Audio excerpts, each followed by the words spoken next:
people who Allah makes many things easy for them. Please listen to this carefully. Allah makes many things easy for them. For some of you, Allah made money easy for you. It's just easy for you. For some of you, confidence is easy. It's no big deal. Other people get nervous, you don't get nervous. For some students of mine, studies are easy. Like I teach Arabic. Some of my students, wallahi, I can tell Allah made Arabic easy for this one. Allah makes one thing easy, then He makes the next thing easy, and then makes the next thing easy, and the next thing easy. Is everything always going to be easy? No, sometimes you will fail. There's a student who gets used to getting 100 the first time, the second time, the third time, the fourth time, and the fifth time he gets a 50. All of a sudden. And he's used to what? 100. So he said, oh, forget it, I am worthless. Allah is no longer with me. You know, what's the point now? Because you get used to riding so high that one little failure, one setback, and you're just crushed.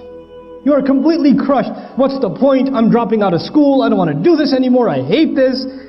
You know what? This is when you didn't remind yourself at every single success that success was a combination of two things.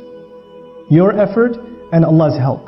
Every single 100 you got before wasn't because it was easy. You put effort and Allah gave His barakah. You put effort and Allah gave His barakah. And this time when it doesn't happen, two things could be wrong. Number one, maybe you didn't put enough effort. And when you don't put enough effort, Allah does not give His barakah. And maybe even if you put effort, Allah decided that He will not give you barakah, maybe that's better for you. One of my best friends in life used to be a Hindu. And he wanted to go to med school. And he was a straight A student. Straight A's his entire life. Perfect scores.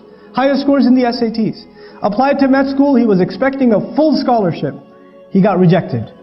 He was completely shattered. He ended up in a different university. He decided to do computer science instead. And he was he's still a Hindu. He's completely depressed. Except he met people in his new college, Muslims, who he started hanging out with, and within 2 years he took Shahada. And he looks back now, he goes, thank Allah I didn't make it to med school.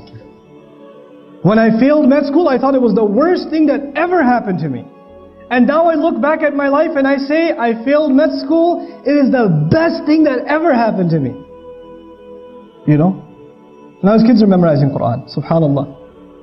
So sometimes we have to have trust in Allah. We get used to riding a high wave, and one little setback comes and we lose our trust in Allah. And then there are others who Allah gives you one difficulty, then He gives you another difficulty, then He gives you another difficulty, and He gives you another difficulty, and you start believing that I will never accomplish anything. My life is just difficult, man. Everything is hard for me. I keep getting fired. I keep failing my tests. I keep doing that. You get depressed. And even this one has to remember that success in this world, everything that happens is a combination of two things. I have to put in my effort, and Allah will make the task easy. I'll share this last thing with you. There are two parts of this dua so far. It's not even the whole dua. I just wanted to share these two statements with you. رَبِّ اشْرَحْ لِي صَدْرِي وَيَسِّرْ لِي أَمْرِي. There's a sir balaghi. There's a very beautiful eloquence to this statement.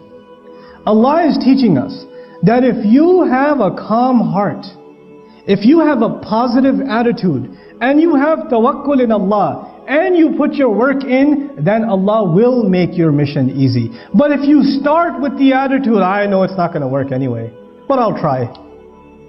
You already began with a defeated attitude, Allah will not make your task easy for you.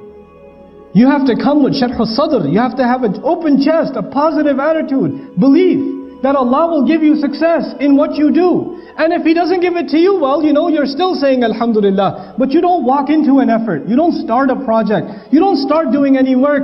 And you begin with saying, I'm probably not going to succeed anyway, given my track record. You don't begin with that attitude. Then Allah will not make your job easy for you.